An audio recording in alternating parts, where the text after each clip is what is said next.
Great to see you. For those of you that don't know, Brigg Thompson is the head of school for the Mount Juliet Christian Academy.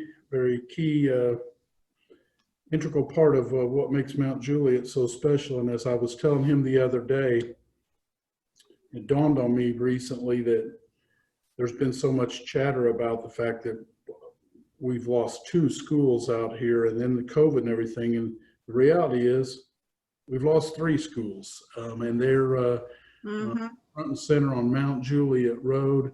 The majority of the damage is probably not visible from the road, but they got a great story to tell. They've been a key part of Mount Juliet for many, many years. They've been a friend of the chamber and have provided a valuable service to West Wilson County. And I asked Brigg if he'd just share with us a little bit today. There's no notes, no agenda. Kind of like to know a little bit about where they were, what happened, and how they've recovered, and what might be on down the road. And also asked him to take the opportunity if there's anything that he needs from folks like you on here and the ones that will view it afterward, how we can help. Horrible set of circumstances, but you know, the Phoenix rises a little bit, and I'm anxious to hear. With that, Mr. Thompson, Brigg, from now on, I guess, it's great to have you with us today. Thank you so much, and good morning. My pleasure. Thanks for having me. It's really great to be with you guys. I apologize I haven't been able to meet most of you yet. I arrived on scene. This is my first year. Well, it's going on my second year with the school. It seems like the first year never ended, but this is my second year to be at the school. So we really arrived on the scene. We moved from Texas back in June of 19 to take over the headship here at Mount Juliet Christian Academy. I've been in Christian school administration for, I think, 25 years now. Love what I do, but the opportunity came to move up here, and we met the people here and just fell in love very quickly. So, you know, we were progressing through the school year and kind of getting our bearings, figuring out where the water fountains and the restrooms were, and knowing where to shop and all those kind of fun things. And then out of nowhere, in the early morning hours of March 3rd, all of our lives changed in this area very much. And the tornado hit our school.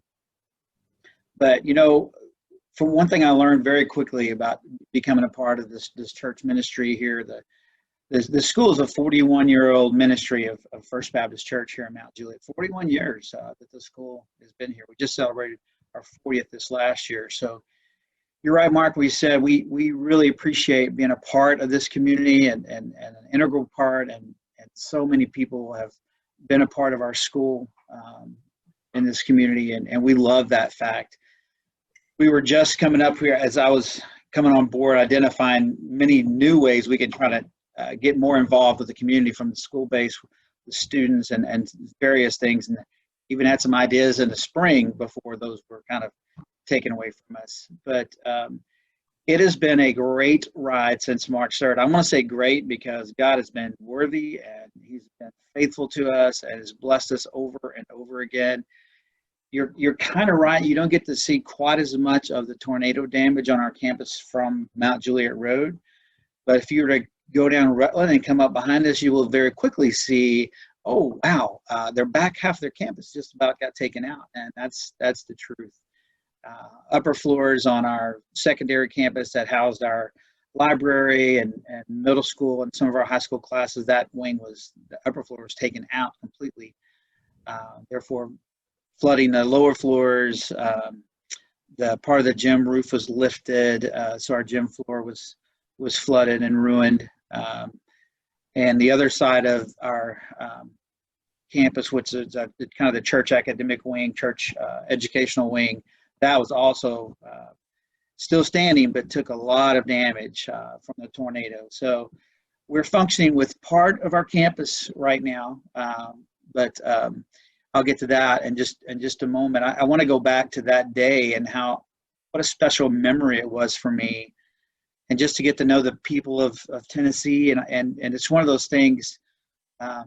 We liked moving here from Texas because we kept saying the people here remind us a lot of our Texans.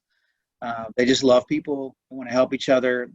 But I tell you what, the morning of the 3rd, when you look out on our campus, and there's probably, I am not exaggerating, there were probably between 500 and 700 people all over this campus. Way more people than go to school here and go to church here. Everybody was coming from everywhere just to help pick up debris. Large machinery started coming in. We don't even know where it came from. Just skid movers were coming in, and bobcats were coming in, and people with chainsaws. And it was a beautiful thing to see what happens here in a community like this that cares about each other. And many people said that they were just driving down the road and saw work going on, and they pulled over to help. So it was a beautiful day. It was a really hard day when the sun came up on that morning to see the extent of everything that had gone on campus. But just to see the number of people that were here, I tell you what, you could not help but have a tear in your eye just to watch that very thing. And not just happened here, it happened in neighborhoods all over our community. And it was just a beautiful thing to see. So I learned very quickly what the volunteer state is really all about, that people would just drop what they're doing and run to the rescue, putting their lives on hold to come help. And it stayed that way for many, many days of people having to come on campus. Towards the end of that week, we kind of had to finally tell people, okay, stop already. Insurance really does need to know that a tornado had hit here. Y'all got to stop with the cleanup. We want them to see some damage. It was just about to that point, but they did a wonderful job, and it's just been a blessing and a roller coaster of a ride ever since. That time we were just kind of coming into the knowledge of what was going on with COVID-19, but there weren't any, shutdowns yet at that point. So quickly, we knew that, okay, well, school has to continue. And we started receiving calls from several of our area churches saying, hey, if you need space for class, we got your back. What do you need and how do you need it? And not just them. From the moment that said go, the city of Mount Juliet, the police department, the fire department, Middle Tennessee Electric, the list goes on and on, how people have come alongside us and tried to help us get us back up and running as quickly as we can. So we went and visited several of the church campus to try to figure out where we're going to go. And we had 2 selected. Fortunately, our elementary building here was left stable enough where it was just a few roof leaks in it. So we got those repaired. So elementary was ready. Just kind of give you a background, that tornado hit the week before spring break. So most of our admin team and many of our teachers just put all their spring break trip plans on hold and worked through that whole thing so we can get ready for our satellite campuses now to take place, all the things that we're going to be doing. So we were all set. And then COVID-19 came. I said, yep, all that work you just did to make all that happen. Just, thank you, but no thank you. So we had to put everything on hold and immediately again switch gears and go to a virtual learning environment to finish last school year. But I can't say enough about our team. Man, they spent hours and hours of working through that and did a beautiful, beautiful job. But again, I just want to thank the community and just how much they poured into us and offered help and handshakes and hugs and prayers and financial donations to our school and to our cause. And it's been an interesting and wild ride since March. We're like many places. You drive around our community, you still see blue tarps and destroyed buildings, and everybody's kind of in the same thing of waiting on insurance. And we're all working through those final assessments and final negotiations before we can start any type of formal rebuild process. I'm hearing that the light is at the end of the tunnel. And it's not a train coming at us. It's actually a light that is going to be a good thing. But I think we're getting close. We're getting close to that happening, so we can formally begin the process of the rebuild and exactly what that's going to look like. But to tell you a couple more things, and I'll be happy to answer any questions you guys have. Again, just to show how blessed we were, right before this happened, our church, First Baptist Mount Juliet, had already determined that we were going to begin the process to add a new worship center. on in front of the Baptidome, as we call it, going out towards Mount Juliet. There's going to be a brand new worship center. So all the campus planning team had been formed, the committee had been voted on. You know, Baptists, we like to vote on everything. So the committee had been voted on and approved, and we're already starting the process of getting our project manager in place. And all that happened the Sunday before the tornado. So right after this tornado happened, we had a committee already formed. We had a project manager already in place. Just the scope of work went a little different from a worship center to now 80% of the rest of the campus. So it was just a really neat thing in the process, and we're able to jump on board quickly with the planning and to assess the needs for where we are. And it kind of had the ball going before we knew anything about a tornado coming our way. So that was a huge blessing. I don't know how many of you have been on our campus since March, but the tornado damage really, like I said, you have to get past the dome at the front of our campus to really see what happened. But I kind of went around our elementary building, took out the secondary building, upper floors, flood damage to the gym area, which has classrooms on top and bottom, and then all of our athletic fields. We have no athletic fields left back there. We had football, baseball, softball, soccer. Those were all just decimated by the tornado. It was pretty bad. So that was pretty sad to see after many years of a lot of community and volunteer effort for our athletic fields to be destroyed in one swoop like that. So that's been a tough one. But again, many of our area schools have come alongside us. We're playing our home games right now at Mount Juliet Middle School. Let us use our field for our home Friday night football games, and that's been, football and Friday nights are just part of who we all are. And when you think school, Friday nights, that's what it is. And we didn't have to miss a beat because they've been so gracious and letting us to use their fields. And other people are letting us use their gymnasiums. Other people are letting us use their soccer fields. And it's been a great just to see the community come alongside us and help us because, we're all trying to do the best thing we can for our students and our kids. And it's been an awesome thing to see and watch. And now just the ending part about dealing with insurance and hopefully maybe some FEMA support on the other side of that. We have to wait and see still on that. But we're really, really excited about what God has in store for us. We're operating our school right now, or all phases of our school are here. We have our elementary students right now in classes here. We have our middle school here. We're using every corner of space that we possibly can, that we have that functions here as a campus. Lots of our parts of our building that we can't use. Our high school students were at Grace United Methodist Church. They were in person there, but we had a few cases of COVID breakout, and so we wouldn't have a big breakout. We went ahead and sent everybody home until fall break is over, and then we're going to try to come back together at that point in time. Now, together at that time, hopefully, our modular buildings. We brought 2 modular buildings on campus. They're big buildings. They're really nice, but they take a lot of work because each one, together they have about 22 classrooms altogether, 2 office suites, lockers, the works. It looked like a normal school hallway when you're going down them. That's the size of the buildings they are.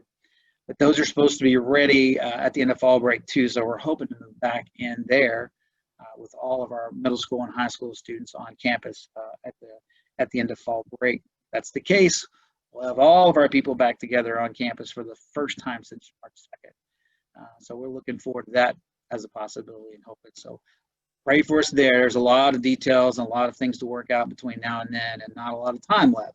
So we're hoping all of that gets put together really quick. But God is good and faithful, and this campus is going to come out on the other side of this bigger and better and stronger and newer. And we're excited about new classrooms and what's coming. And but it's a ways to go. A lot more details still to walk through, but it's definitely been a challenging blessing for us on campus. But any questions I can answer for you guys? I'd love to be able to answer any. Just a couple of, to follow up on a couple of your remarks, you mentioned some folks, just so you know, it's K through 12. What's the total student body count for MJCA right now? Right now, we're probably at about 540 students.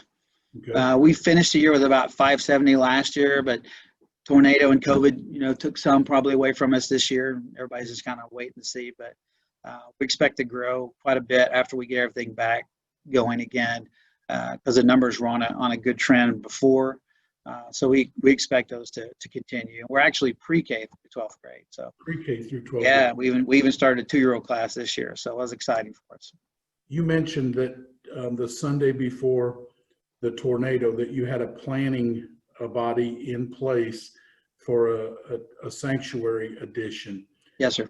Did that just immediately get put on hold indefinitely, or have you been simultaneously working on the worship center space expansion plans as well? Yeah, that's a great question. It is the planning for that has gone on simultaneously. So it continues forward because that was something we already wanted to do. So we're about to begin the next phase, which will be our first phase of our capital fundraising project for the worship center on the church side. So that has not missed a beat and is ready to get kicked off formally. So we can continue that process while we wait on our final insurance assessment so we can start rebuilding on the other side of that. So this will be a very busy campus in the next few months. So we talk about new construction, we talk about rebuilding construction, and we talk about navigating car line in the middle of all that with parents picking up their kiddos. So you can imagine some of the things that we're going to be dealing with over the next few months. But all that is exciting. I mean, that's just stuff that we can get through, and that just takes planning. But we're really excited about what's going to happen on this campus. Well, whoever hired and trained and keeps your your traffic monitor in place, there's a role model on what they're supposed to do, because man, they rock. I'll tell you that. Thank you. I appreciate that. It's that is some kind of job to be on the middle of Mount Juliet Road and try to control that. But again, the city has helped so much with the control of the school's own lights at the right times, and even the presence of the police officers around to make sure people understand that those blinking yellow lights mean something. You need to slow down. So again, it's a community effort, as it should be when it comes to our kids, especially. We always want to be good partners with everybody on those things. But you're right. That's a dangerous position to be in up there. Yep. So does anybody have any questions that they'd like to ask Brigg, or comments? I don't know if we have any graduates from MJCA on here or not, but I've had the opportunity to go to numerous graduations and events on campus over there. And I know the Breakfast Rotary Club, Nixon Presley, David Wright, Rob Porter were instrumental. There's no way we can end this with out a tip of the hat to Don Horton, who's just is just left an indelible mark on the campus. But so many people work so hard to put up the Quonset and the athletic fields, and it was just you had a tear in your eye when you saw that, because years and years and years of so many dedicated people giving so much of their time and talent and treasures for their kids. It's pretty devastating, but your words are encouraging, and you haven't stopped smiling the whole time. So your heart is full. And if there's an ask of, what the business community might be able to do to help out, I hope you will think of the chamber when that time comes. It's been a trying 6 or 7 or 8 months, and if the truth be known, it's not going to end anytime soon. We will have residual challenges, and it does surprise me, though, that, or I guess it shouldn't surprise a Texan, that the volunteers come out when needed, because it's been happening for a long time. So it was really good to see. It's been an interesting first year here, I have to say. But God knew what He was doing. It was no surprises for Him. But I loved it so far. Again, I'm looking forward to getting more involved with our community, with our chamber. One of the special things that has come out of this, we've definitely kind of voted on this as time goes on, but we wanted to have 2 big community service days a year, one in the fall and one in the spring. Couldn't do the one in the fall right now just because of all the COVID crazy. It's probably the term that lots of us use for it. But the one in the spring, we want to be able to begin on, make this an annual celebration of March 3rd, because of all the help we got on that first day of the tornado. That's going to be our community service day moving forward every year. March 3rd is, we had so much help us, so that will always be a day that we're going to go help. So we'll put all classes on hold, and everything that we do on that day will be a service to our community, and just how we can go out and help people do whatever they need help with. So it's just really important for us to be able to give back and to make a statement there, and just a constant memory and way of saying thank you to Mount Juliet and everyone else for just loving us the way they do, and we want to love back equally. So we're looking forward to what that day can host for us, and hopefully we'll get past some of the COVID crazy that we're in the middle of right now by then, and I know we're all praying for that. Well, that's a red letter day in Mount Juliet, and most of us will live a long, long time and never forget what we saw out there that day. So if no one has any questions, you are arguably one of the busiest people in town right now, and I'm sure there's a line outside your door right now, but we're grateful to you and to everybody at the Academy. Thank you for taking the time out of your day to give us a little bit of an update and to leave the door open for cooperation and fellowship on down the road. Can't wait to sit down and break bread with you and share even more about the good things going on in Mount Juliet. To Same you, here. God bless everyone. Mark, Jimmy has a question. I don't see it in the chat thing. I'm sorry. Got a hand raised. Candy. I was raising my hand. Yes, Y'all know how I am. I raise my hand, so I feel like I'm in school. First of all, thank you for all you're doing. I know right now the education, anyone that's in education or dealing with our kids right now, the stress level is beyond belief. And I just want to thank you for all you're doing, because I know public schools, private schools, however, it's still one of those situations that you're dealing with something you've never had to deal with before. So I want to thank you and commend you for all you're doing, and let you know that, as a community, I know as far as I am praying for educators every day, because I would not want to be in your shoes. I am so glad my son graduated last year. So, but second, is there a possibility of getting your email? I actually have a disinfecting company, but I would love to at least just send you some information. I won't get into that on here, but if I could email you something, I would like to do that if possible. So. Yeah, just do Brigg Thompson at mjca.org. Okay. Doesn't get easier than that.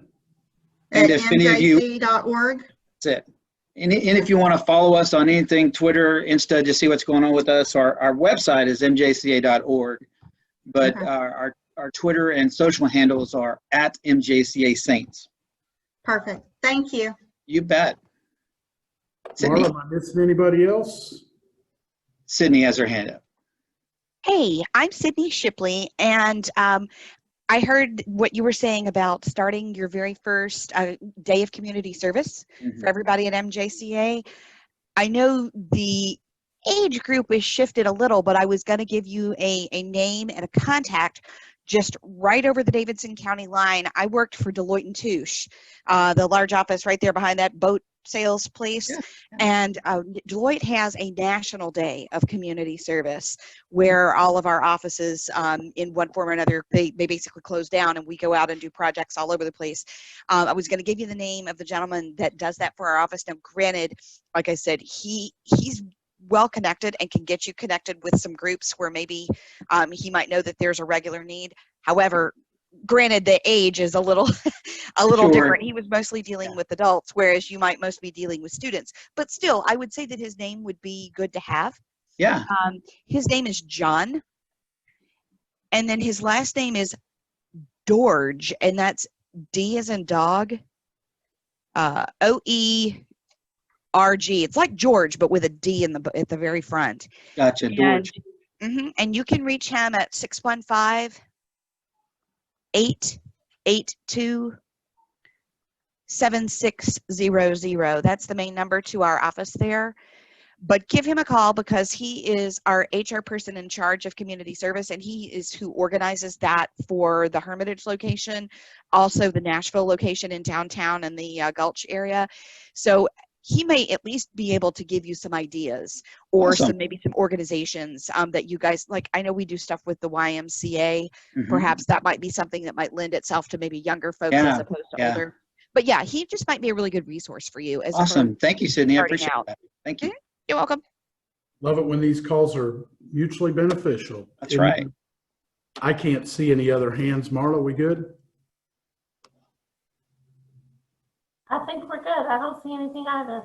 All right. Hey, we'll put this up on our social media platforms. Want to thank everybody. I hope you all have a wonderful week. Thanks, guys. Blessings. Blessings to you too.